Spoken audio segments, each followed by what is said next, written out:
Bien, jóvenes, muy buenas tardes tengan ustedes. Y ya son menos. Entonces, claro, antes tenemos que inclusive buscar otras aulas para que entren todos durante un mes. Ahora en 2 semanas ya están cómodamente sentados. Sí. Se han organizado mejor las escuderías. He hablado con el doctor Guarita, que ha dado la clase de estructura bacteriana 1, y les había dado su letra de diferencias entre célula eucariota y procariota, pared celular gram positiva y gram negativa, y glicocáliz. Eso dice. ¿Correcto? ¿No es? Cápsula. Sí, perfecto. Ahora yo tengo que dar el resto que es así. Así es esto, todos los demás. Entonces, todo está fríamente calculado. Así que es una clase chapulinesca, fríamente calculado. Así que vamos a ver, ¿no es cierto? Todo lo que falta, ¿no es cierto? Y ¿no? Entre la eucariota y la procariota, que ya han visto que hay diferencias entre una y otra, ¿no es cierto? Entonces ya lo vamos a redundar, porque si no, tendré que repetir lo que ha dicho el doctor. Lo que vamos a ver es, ¿han visto ustedes la pared celular? Esta misma. Y la cápsula con el glicocáliz. Ahora tenemos que ver el resto de la bacteria, el resto. Entonces, este es un cuadro de medicina forense del 1500. En este cuadro de medicina forense del 1500, en los textos de esa época, tenían que estudiar cómo moría la gente. Entonces podían morir por un flechazo, por un hachazo, por un sablazo, un martillazo, un espadazo, no sé, una lanza, una macana, una daga, ¿no ves? ¿De qué morían?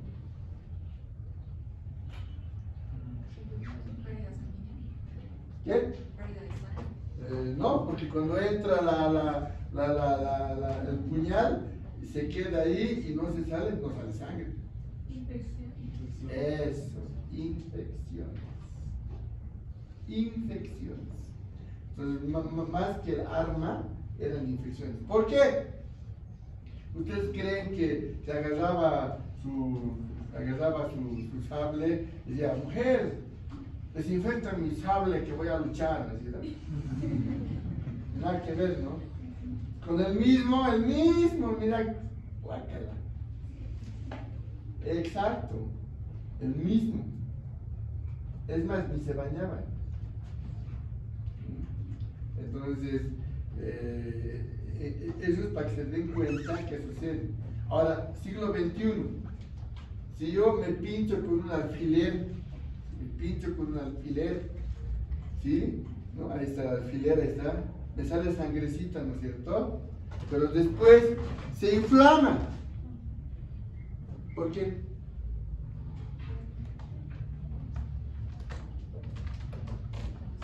¿Por qué? Pues después tu dedo en la noche te palpita. Ya ves, hasta fiebre te da. Y vos dices, ay, mi dedo me duele, doctor Luna, ¿qué hago? Me dice, ¿no? Ya pues, ¿por qué? Respuesta inmunitaria. No. Respuesta inmunitaria innata. ¿Por qué?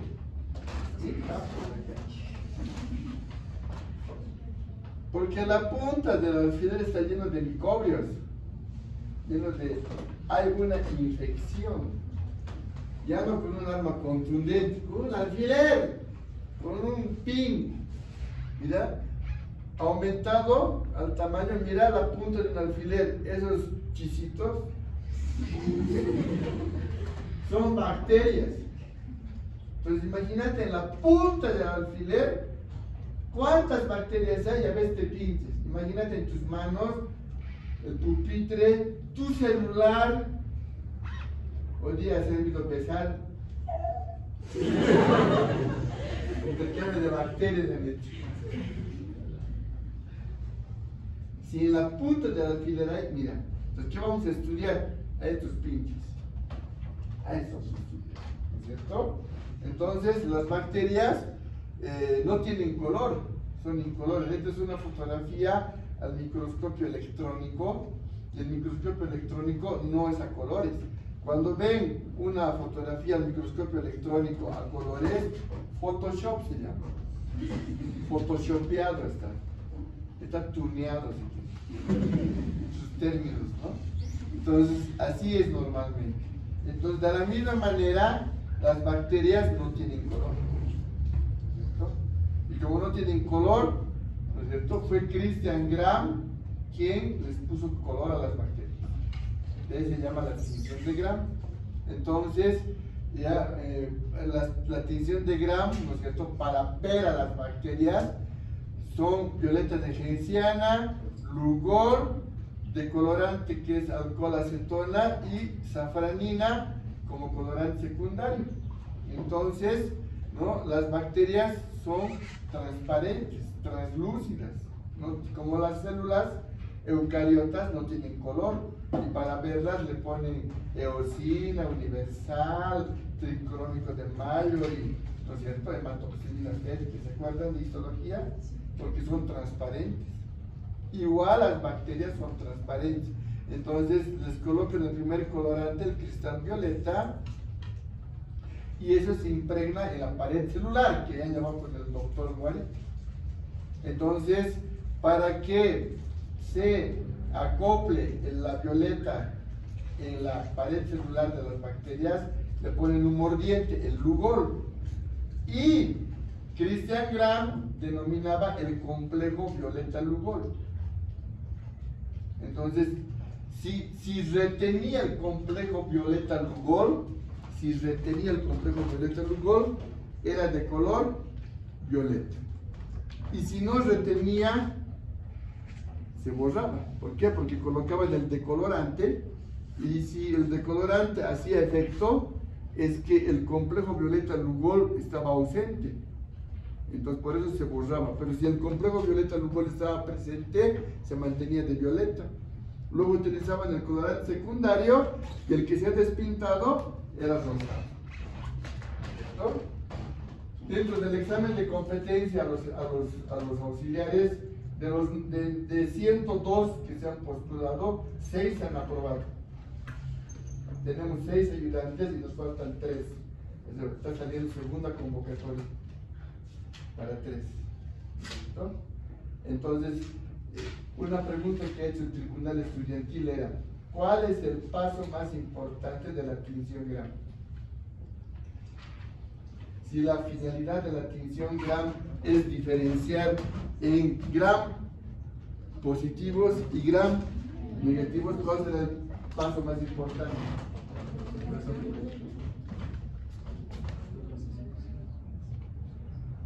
Es la decoloración, porque así yo recién puedo utilizar el segundo colorante para diferenciar.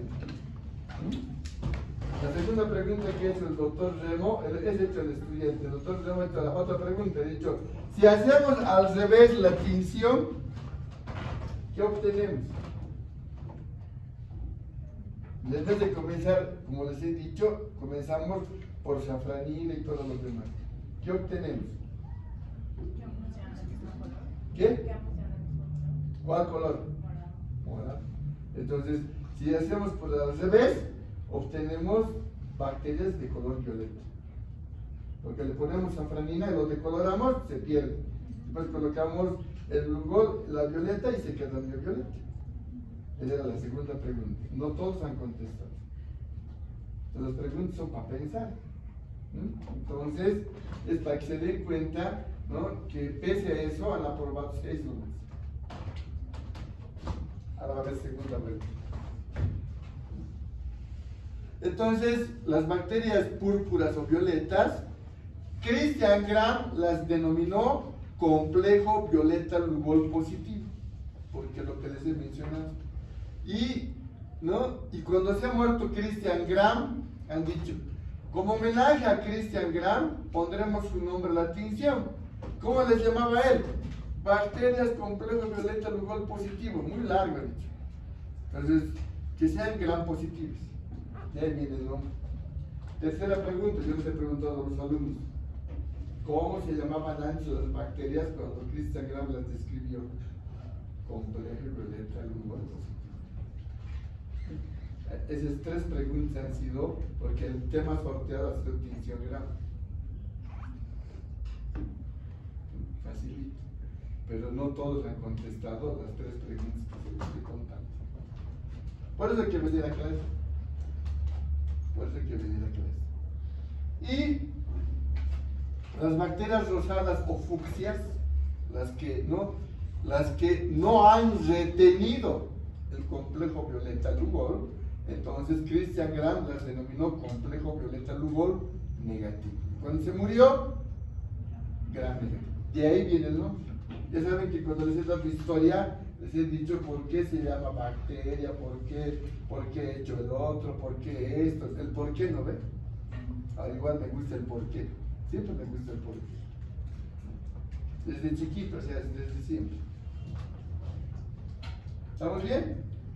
Entonces, eso como introducción. Entonces, vamos a ver que la célula bacteriana tiene elementos habituales, ¿no es cierto?, que son el nucleoide, el citoplasma, la membrana, los ribosomas, la pared celular, ¿no es cierto?, que son los 5 componentes que no puede variar. Entonces la bacteria, para que sea bacteria, tiene que tener menos el citoplasma, porque en el citoplasma está el nucleoide, en el citoplasma está el ribosoma, ¿no es cierto? Entonces tiene que tener todo. Si le falta pared celular, ya no es bacteria.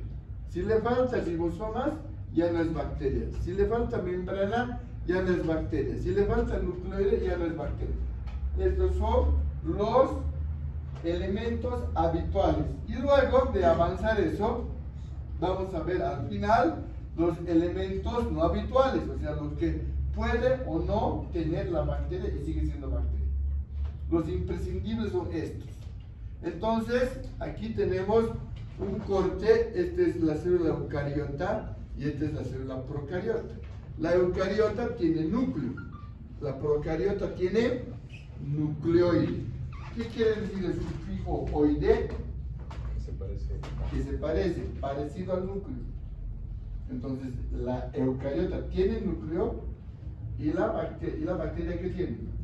Nucleoide, parecido al núcleo. ¿Por qué? ¿Cuántos cromosomas tiene el núcleo de una célula humana? 23 pares de cromosomas. El nucleoide tiene un solo cromosoma. Uno, no un par, uno.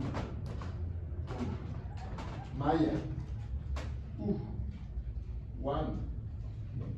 ¿Qué más? ¿Alguien conoce a insulín? Vos lo conoces. ¿Tú lo conoces? Entonces tienes que buscar su canción de los números.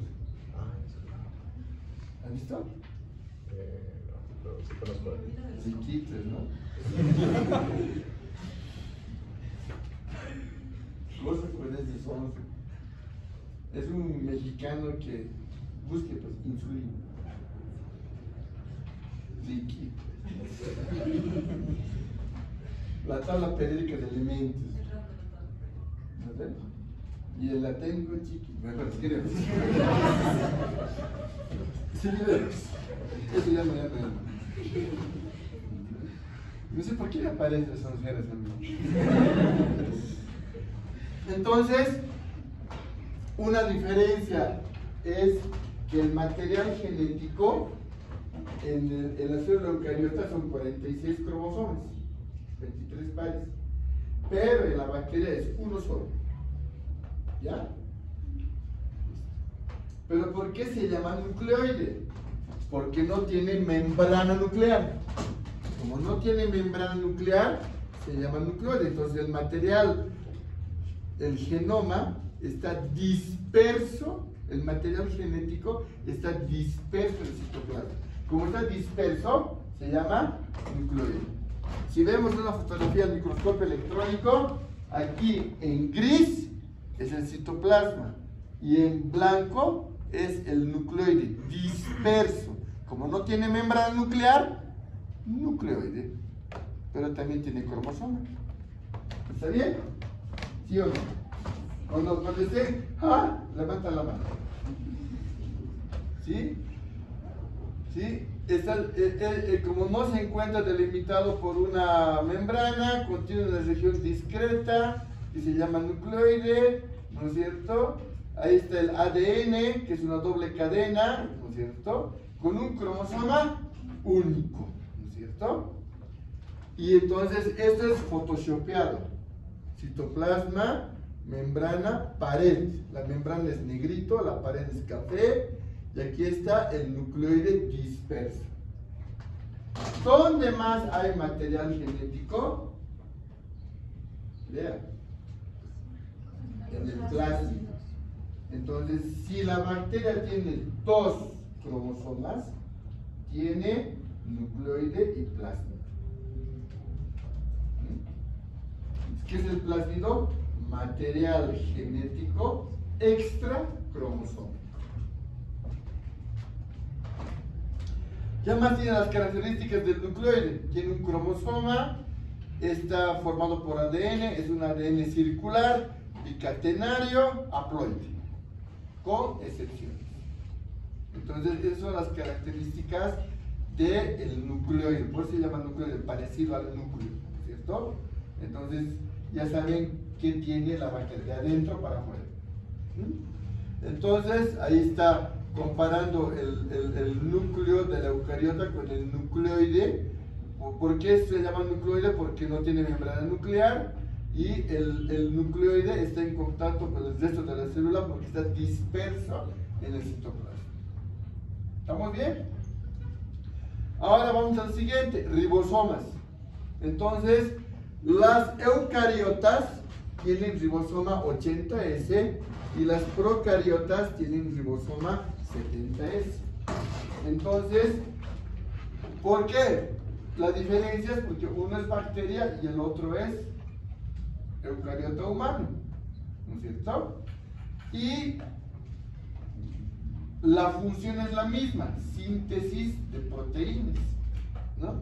La función es la misma. Entonces ahí en el microscopio electrónico, ahí está marcado, ¿no es cierto?, cuál es el citoplasma, y en el citoplasma están los ribosomas. Entonces, aquí, este es citoplasma. Entonces aquí puedes ver que en el citoplasma están los ribosomas que son 70S, está el nucleoide, está el plásmido, y no hay más que elementos, no hay organelos, solo hay eso en la bacteria. En el citoplasma, que está de color oscuro en la foto del microscopio electrónico, de color claro está el nucleoide, está el ribosoma y a veces plásmido. No hay más. No tiene tantos elementos formes como este. ¿Está bien? Entonces el citoplasma, ¿no es cierto? ¿Cuál es el estado de materia del citoplasma? ¿Es líquido? No. ¿Es sólido? Tampoco. ¿Qué es? Es intermedio, gelatinoso. Intermedio, no hay eso. ¿Me quieres mucho o nada? No hay poquito. O te quiere o no te quiere. Hoy es la decisión.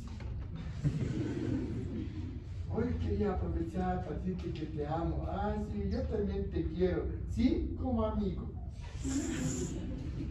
La clásica, ¿no ves?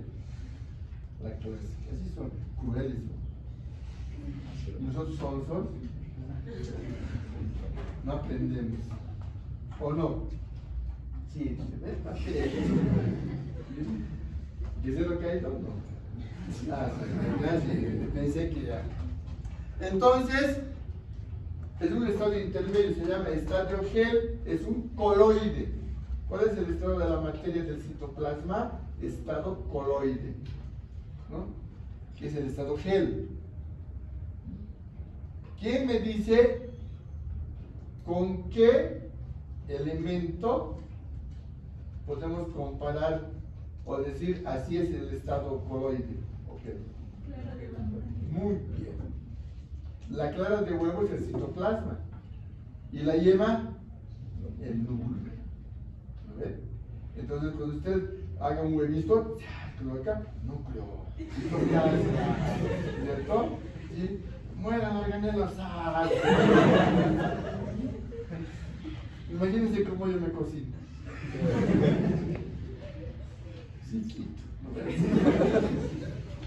Entonces, ¿no? Entonces, ¿por qué es coloide? Porque no tiene que ser ni sólido ni líquido, porque los organelos tienen que cumplir funciones. Entonces no pueden estar estáticos. ¿No? Imagínate que fuera líquido, pero yo, ¿no? Los ribosomas, las mitocondrias, entonces tiene que ser algo intermedio para que cumpla una función, ¿no? Ni tan ni muy, ¿cierto? La membrana delimita al citoplasma y allá pueden ver que está de color oscuro. La membrana es idéntica que la membrana eucariota. ¿Cómo era una membrana eucariota? ¿Quién se acuerda? Una capa, una bicapa con inclusiones proteicas, ¿no es cierto? Entonces ahí está el modelo de Singer. ¿Qué definió Singer? El mosaico fluido. Singer se inventó este dibujito. No es que es así la membrana. Entonces, ¿cómo explicar que la membrana hace osmosis, entra y sale? Entonces Singer se inventó el modelo del mosaico fluido. No es que la membrana tiene dos bolitas arriba, bolitas abajo y proteínas al medio. ¿Han visto que al microscopio electrónico es una línea negra? ¿Cierto? Entonces, muchos dibujitos han sido creativos de los histólogos para que tú entiendas como estudiante, ¿no? Porque hay muchas cosas, o sea, no es como es como ellos han pensado para que tú entiendas. Entonces ahí está la bicapa lipídica, ¿no es cierto? ¿Qué tipo de membrana es? ¿Impermeable, permeable o semipermeable? Igual es la procariota, semipermeable. Entonces permite la salida y o entrada de algunas sustancias y permite que haya osmosis. Dentro de la célula del citoplasma, 380 miliosmoles de presión tiene cada bacteria, 380 miliosmoles. Por lo tanto, la membrana, si se rompe, explota la bacteria. Entonces, la membrana es indispensable, igual que el nucleóide, ¿no es cierto? Dentro de la membrana existe un repliegue. Dentro de la membrana existe un repliegue. Este repliegue se llama mesosoma. Este mesosoma es un vestigio de una mitocondria antigua. Cuando hablamos de la célula eucariota, las células eucariotas tienen mitocondrias. Pero las bacterias ¿tienen o no tienen? No tienen. Preguntas de examen de los ayudantes. ¿Cuál es la función de la mitocondria bacteriana? Respiración celular. No tiene. No tiene. Ahora, ¿quién sabe que el examen era difícil? ¿Chisme? Se han quejado. Querían empujar. Más fácil que la tabla del 1. Pero pese a eso, si no sabes lo fácil, peor lo difícil. ¿Sí o no? ¿No? No tiene mitocondrias la bacteria. Ahí está en un circulito, mitocondria en la eucariota. Y abajo no hay mitocondria. Entonces, la mitocondria, antes, en la teoría de Margulis, dice que en el origen de las células, primero había células primitivas. y las mitocondrias primitivas eran bacterias primitivas.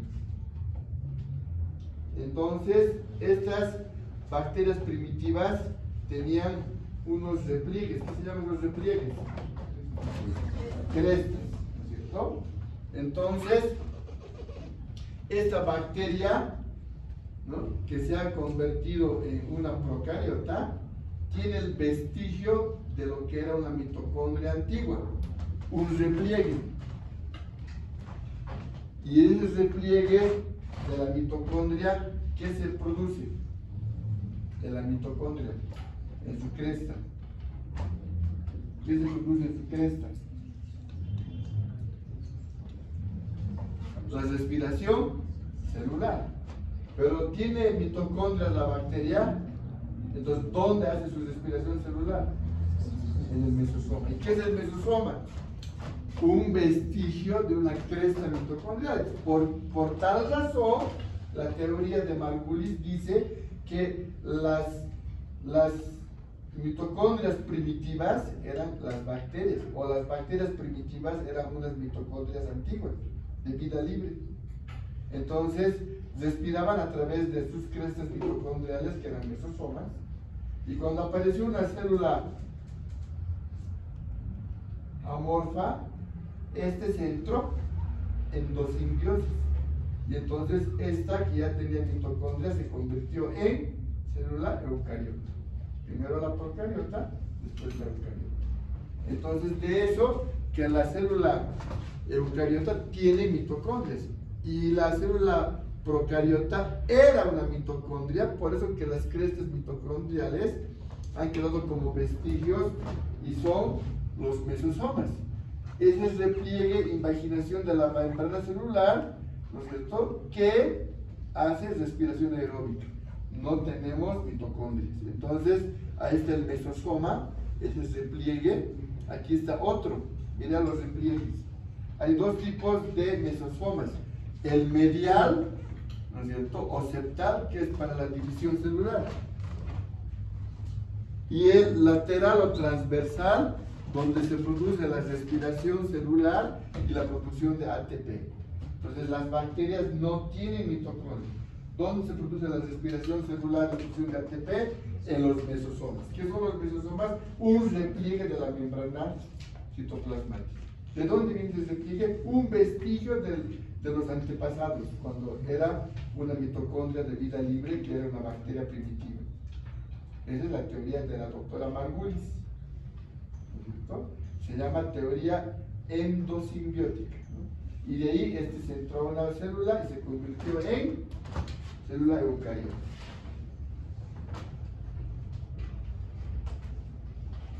Ribosomas, hace rato me estaba adelantando. ¿Cuál es su unidad de los ribosomas? ¿Ese qué es? Es Weber, ¿no ves? Unidades es Weber o Schweber, ¿no es cierto? Y también la S viene a ser el coeficiente de sedimentación. Entonces, nos sirve la S para el mnemotécnico, para saber qué es el coeficiente de sedimentación, y que es Weber o Schweber fue el que las midió, las pesó, si quieren, ¿no? Entonces, ¿cuántas unidades es Weber tiene la célula eucariota humana? 80.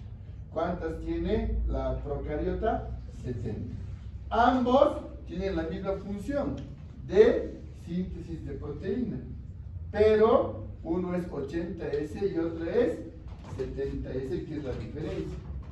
Entonces, ahí tenemos en el citoplasma, ¿no es cierto?, que los ribosomas bacterianos de 70S tienen dos subunidades, una mayor y una menor. La mayor es 50S y la mayor es 30S. Si tú sumas, ¿cuánto sale? ¿Está correcto? Sí, porque como se sedimenta, pierde 10.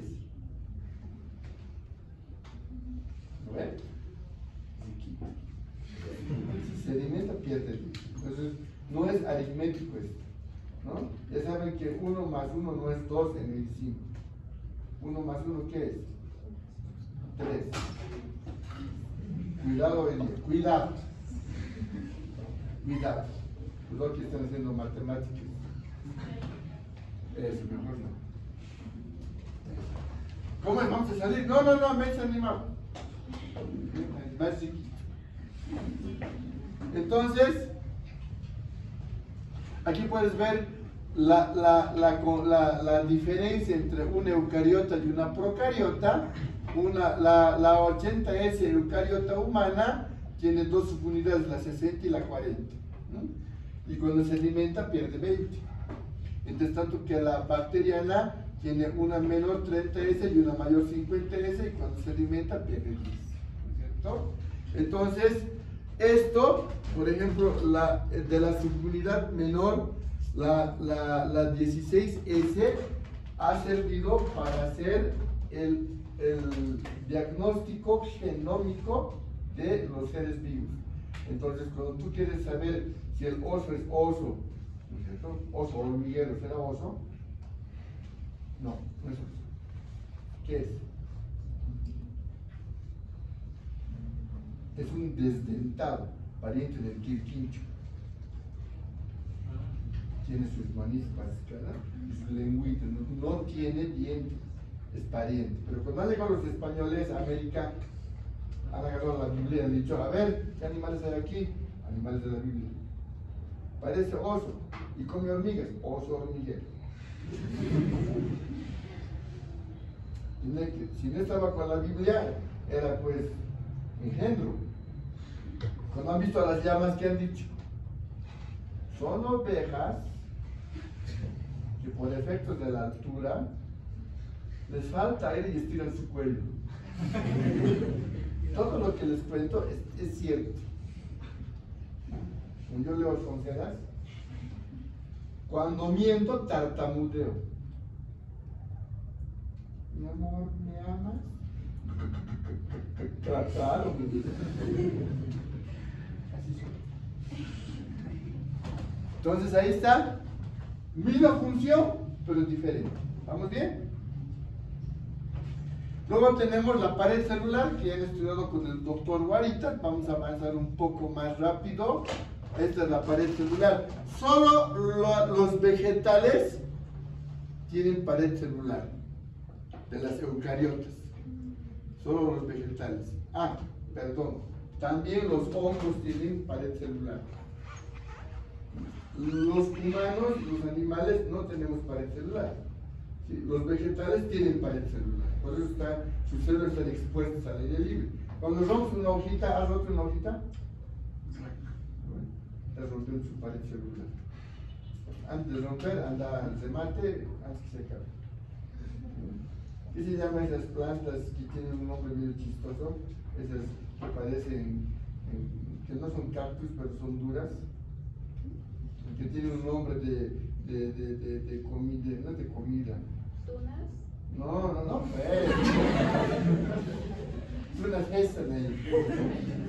Es así como rositas, así. ¿Qué? Suculenta, ¿qué es eso? Un nombre. ¿No? Cuando rompes una suculenta, crack. Bueno, ¿ven? Su pared celular. Los hongos también tienen pared celular, por eso que no puedes atacarlos.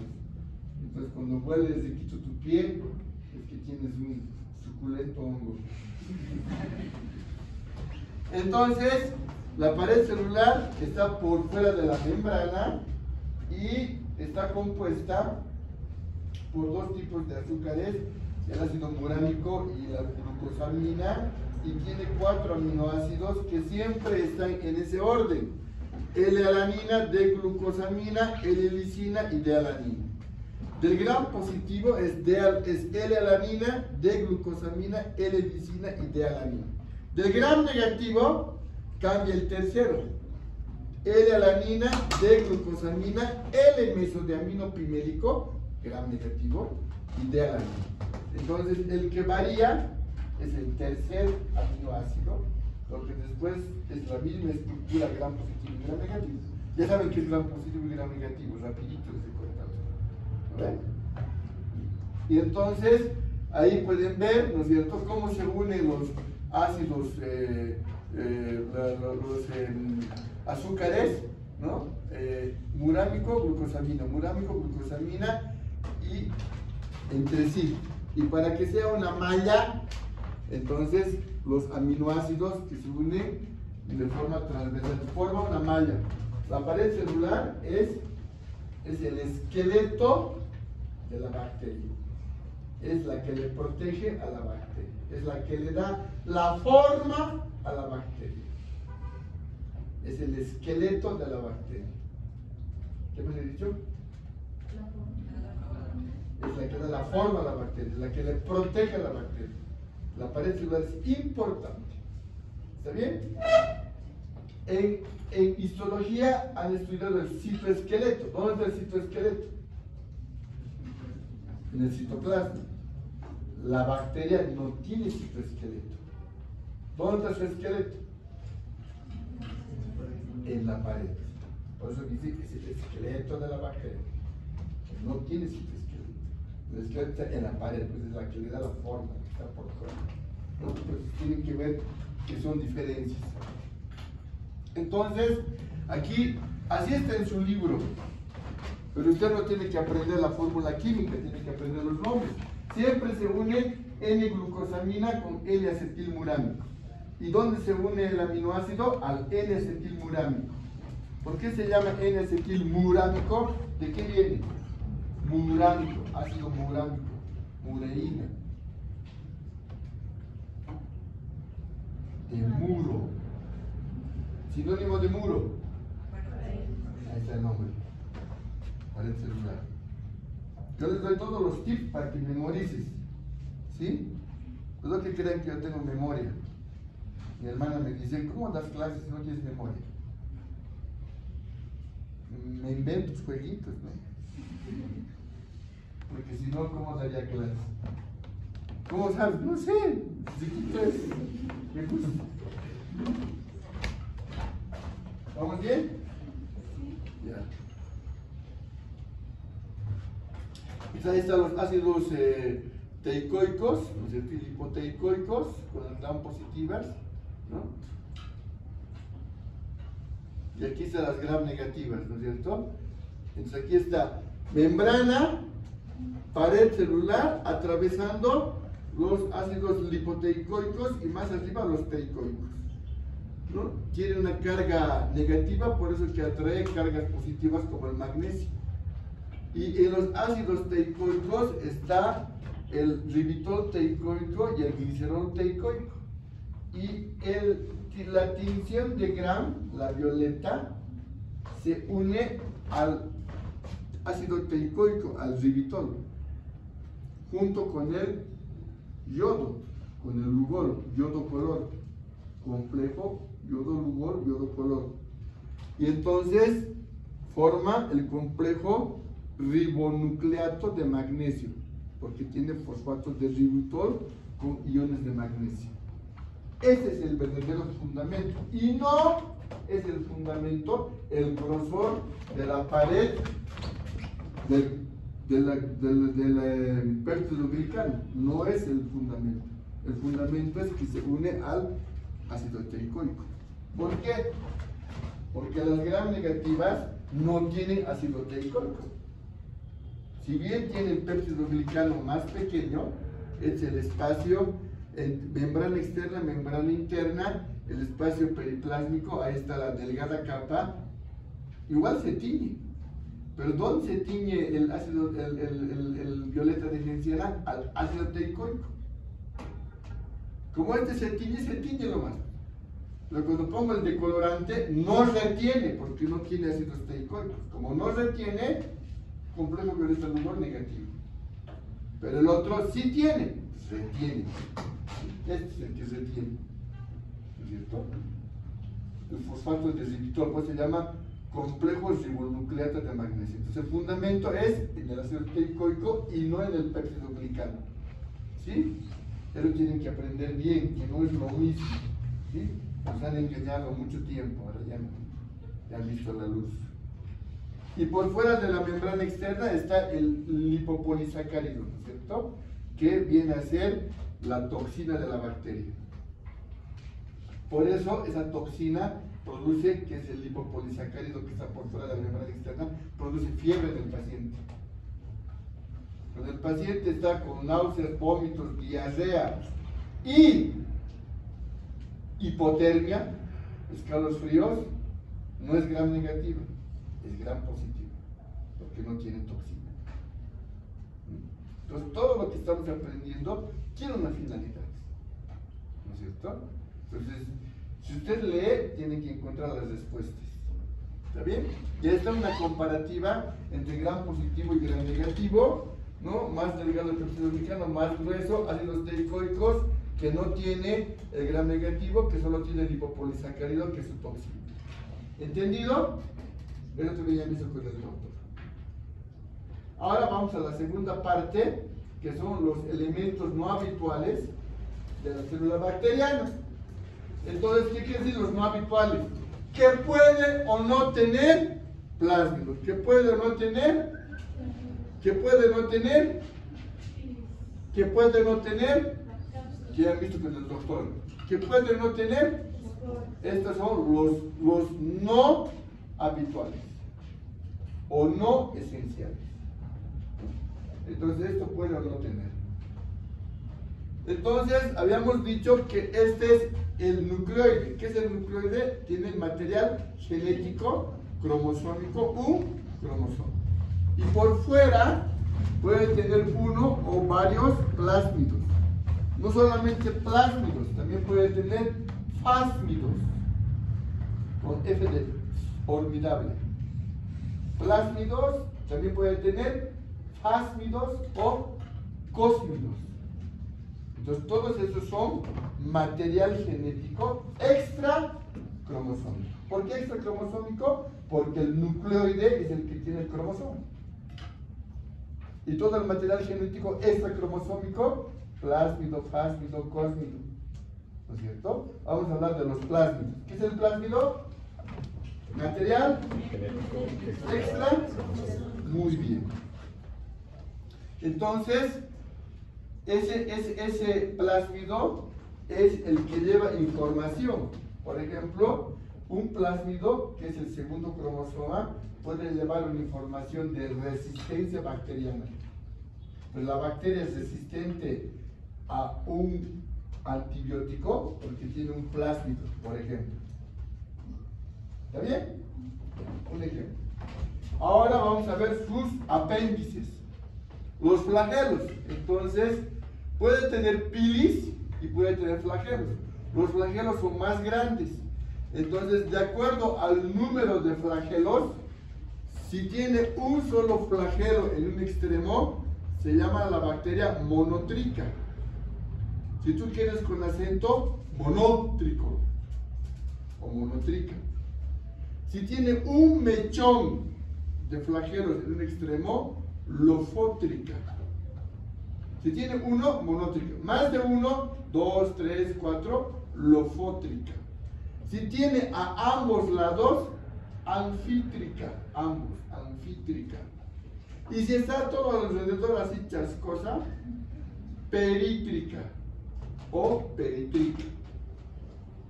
Monotриca, lofótrica, anfítrica, peritrica, o si quieres le pones acento. Y estos flagelos le dan movimiento a la bacteria. Entonces, si tú ves cómo está anclado en la bacteria, está anclado por un sistema, un anclaje, que le permite movimientos, ¿no?, helicoidales. Los cilios les dan movimiento de remo. Y esto es helicoidales. Cuando van a las fiestas, en verdad, saquen el flagelo. No el otro. Aquí ya estaba bailando, pero bien, me gusta. Entonces ahí están los movimientos, ¿no es cierto? Y gracias a ese movimiento del flagelo puede moverse la bacteria. Entonces una bacteria que tiene flagelo es una bacteria móvil. Y si no tiene flagelo, ¿qué es? Inmóvil.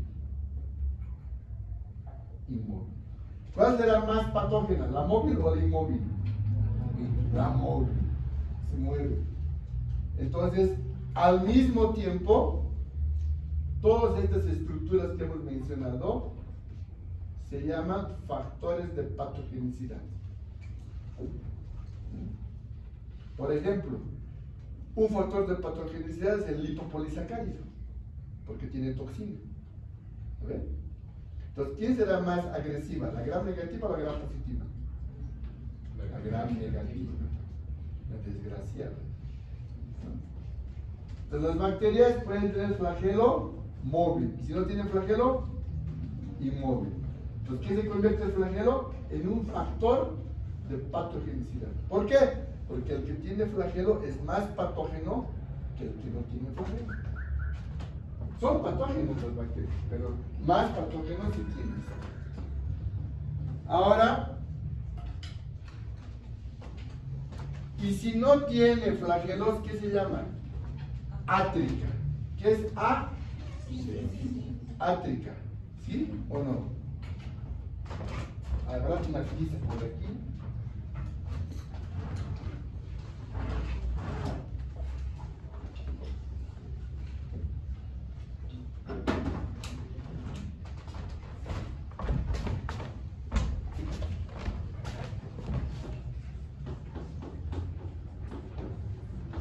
¿Se lee? No. Ya.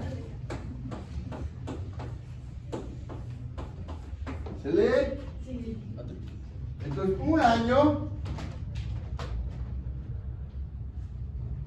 un grupo que tenía la hegemonía de las escuderías, justo el alumno que venía a esta clase ha transcrito mal. Y cuando ha transcrito mal, mira.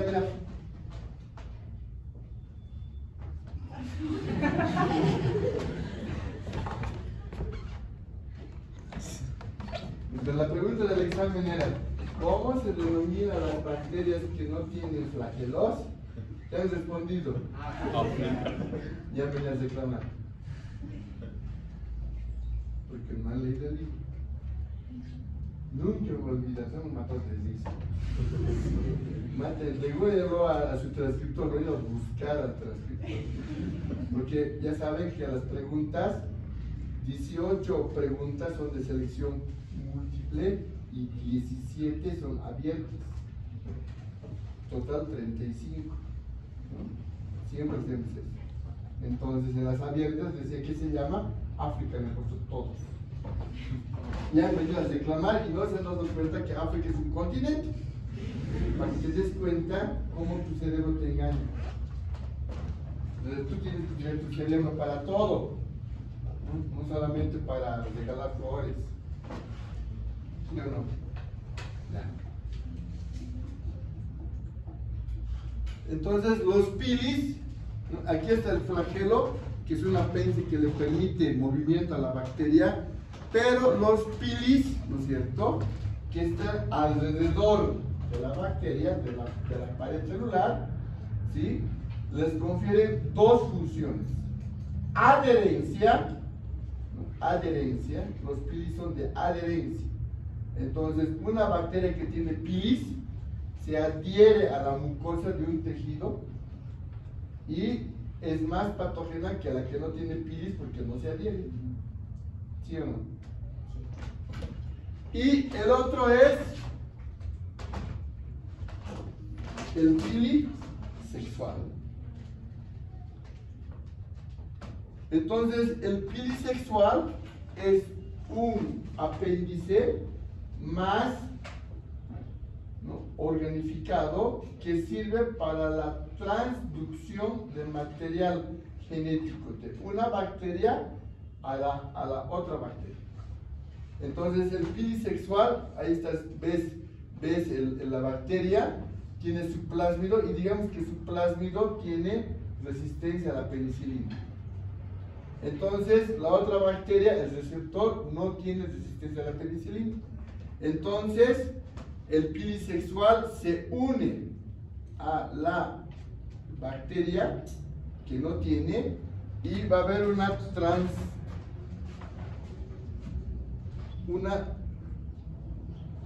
¿qué se dice? Transferencia, papito. una transferencia del material, gracias papá, del material del plásmido a través del pili sexual a la otra célula bacteriana. Y la otra célula bacteriana adquiere ¿qué? Entonces, el pili sexual sirve para transferir información genética. ¿Cuál es lo segundo malo? Que puede transferir de una bacteria gram positiva a una gram negativa, o de una gram negativa a una gram positiva. No le interesa. De un coco a un bacilo, de un bacilo a un coco, no le interesa.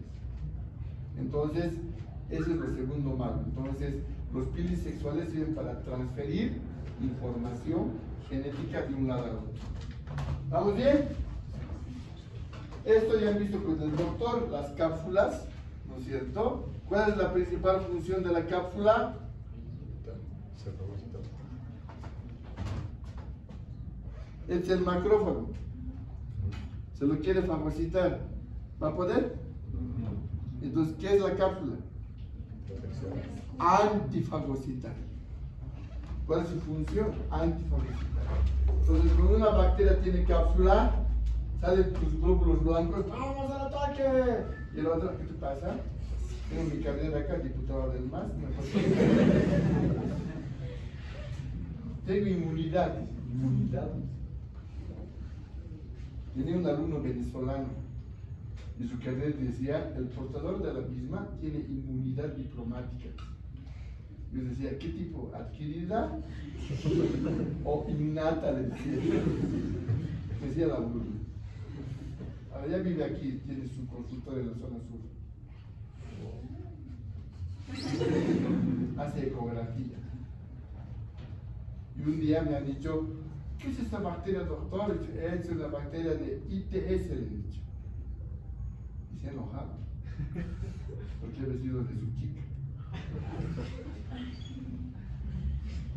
Yo he respondido, ¿no? Pero yo he encontrado artículos y yo doy clases de nunca me han hablado. Las bacterias no mienten. Cuando tú encuentras algo, dices, esto he hecho, aunque se niegue.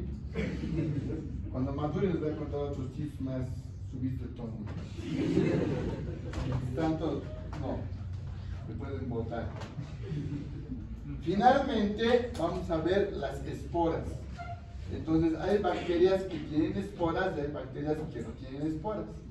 Pero aquí las bacterias que tienen esporas, la espora es la transformación de una bacteria vegetativa, ¿cierto?, en una forma de resistencia al medio ambiente. Entonces, la espora es cuando la bacteria se deshidrata y se convierte en espora, manteniendo su material genético en el core, que es la parte central, ¿no? Material genético, nucleoide y ribosomas. Solo necesita ADN y ARN. Por eso es célula. ¿Los virus son células? No son células porque tienen o ADN o ARN. Mientras que la bacteria tiene nucleoide, ADN y ribosomas. Entonces guarda en el core o región central, ¿no?, forma dos membranas, una interna y una externa, forma una corteza que es como una cáscara y un exosporio que evita que la espora se degrade en el medio ambiente. Entonces hay algunas bacterias, algunos bacilos gram positivos, tienen la capacidad de formar esporas. Y con esa bacteria, digamos que está en el intestino del animal y el animal defeca, entonces de la cacucha sale los bacilos. Y como hace mucho calor, desecación, entonces comienza a transformarse en convertirse en espora. Entonces, la etapa cero es las bacterias están en condiciones desfavorables en el medio ambiente. Entonces comienza a formarse en un extremo nucleoide y ribosomas. Y cuando ya tiene nucleoides y ribosomas, comienza a formar la membrana interna, ¿no? La corteza, la membrana externa, y luego ya forma el exosporio. Finalmente desaparece la bacteria vegetativa y solamente queda la espora. ¿Cuánto tiempo puede vivir la espora en el medio ambiente? ¿Años? ¿Milenios? Toda la vida.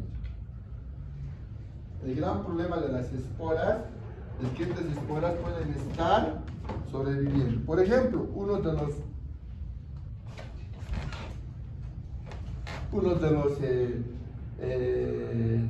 las bacterias que producen esporas es el Bacillus anthracis. Es un bacilo gram positivo que produce esporas y que es utilizado para la guerra biológica. Entonces, el tan mentado llamado anthrax, ¿no? Que todos tienen miedo. Entonces, en la Siberia, que es la parte de la región ártica, de las nieves de la región del Polo Norte, correspondiente a Rusia, ¿no? Por el calentamiento global han comenzado a haber deshielo. Y un campesino que vivía ahí en la Siberia ha encontrado las patas de los renos que estaban enterrados hace años. Entonces ha llamado a la KGB, ¿no? Al Putin, y le dijo: jefe, he encontrado unos renos muertos. ¿De qué años será? En Saltillo han llegado con sus trajes así, espaciales los rusos, como arma biológica para recogérselos. ¿Por qué? Porque en la década de los años 20 ha habido un brote de anthrax. ¿Y quiénes estaban transmitiendo? Los renos. Entonces, después de matarlos, ¿no? Los habían enterrado en la nieve y los han tapado. Y cuando se ha habido deshielo, han salido los renos muertos. Pero ¿qué tenían? Esporas de Bacillus anthracis. Entonces los han sacado en bolsas y los han ido a incinerar a otro horno especial para que mueran las esporas. Entonces, cuando usted hace la práctica de esterilización, aprende de memoria que uno de los parámetros de funcionamiento del autoclave es temperatura, presión y tiempo. Pregunta de examen de los ayudantes que no han contestado todos. ¿Cuáles son los tres parámetros de funcionamiento? Temperatura, presión y tiempo. El tiempo es entre 15 y 30 minutos, la presión de 1,5 atmósferas y la temperatura es de 121 grados. Si yo hago hervir mi agüita, ¿a cuántos grados hierve la agüita en La Paz? 87. ¿Cuánto? 87. Ya, 85. ¿A nivel del mar? 100. Muy bien. ¿Sí? ¿Mueren las bacterias, sí o no? Sí. Si tú lees el libro, dice: a 60 grados muere la bacteria. Cuando leas bacteriología, en generalidades, todas las bacterias mueren a 60 grados. Entonces, si hierve el agua en la altura 85, ¿mueren o no las bacterias? ¿Sí o no? Sí. ¿Y a nivel del mar mueren o no? Sí. También. ¿Quién no muere? Porque las esporas mueren a 121 grados. Por eso que la esterilización en el autoclave es 121. Si tú haces 120, la espora en jacuzzi.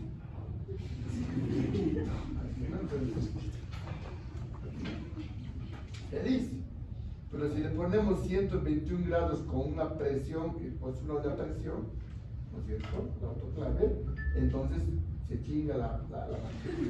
Recién muere la espora. Porque el gran problema son las esporas, porque las esporas se pueden transmitir.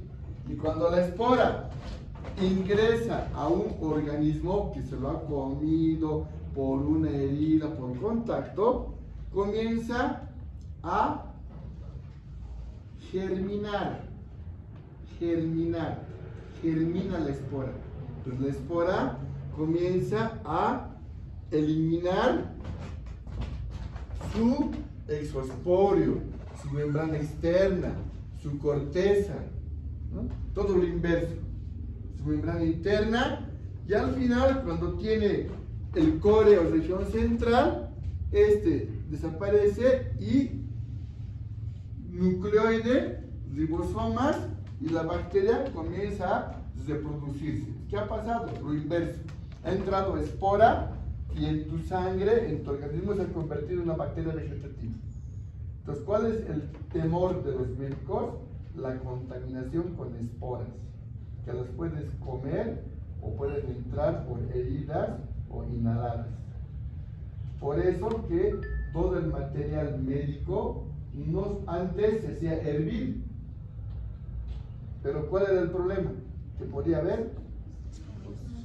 No es malo hacer hervir el material, mueren las bacterias. Pero si hay esporas, no mueren. Entonces el problema era que tú podías inyectarle o operarle o curarle y contaminarle con esporas al paciente y se chingaba. Entonces por eso que a 121 grados mueren las esporas, no las bacterias. Las bacterias mueren a 60 grados. Abran su libro, cualquiera, Jabez o Murray, busquen cualquier capítulo de bacteriología y lean a cuántos grados muere esa bacteria, 60, 60, 60. Entonces a 85 se chingan, pues, la paz. ¿No? En Arica a 100 se chingan. Pero las esporas no. Por eso que tenemos que utilizar otros procedimientos. Por eso que es la forma de resistencia al medio ambiente. Y gracias a las esporas se ha abierto la guerra biológica. Y la guerra biológica, o sea, la tercera guerra mundial va a ser silenciosa. Entonces yo, huelga, paro, no el litio, que no sé qué. Agarro mi avión, cargo esporas, salgo por el planeta y conmigo. Pues todos van a decir, sí, muere el arce, ¿qué sacó? Ya se han tomado todas las esporas y ahora chingan, ¿listo? Ese es lo malo de las esporas. Por eso que es como al ser un arma biológica está siendo controlada. ¿Por qué? Porque algunos países fabrican esporas de bacilos antraces y están guardando para cuando les moleste, los fumiguen y los van a chingar.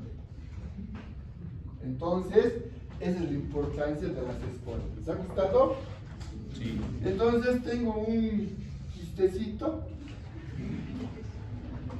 La mitad de las células de tu cuerpo son bacterias, así que mucho cuidado, ojo con nosotros, ¿no?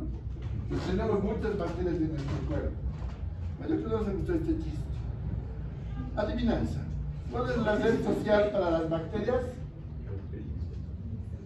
Instagram. Listo, gracias, chao.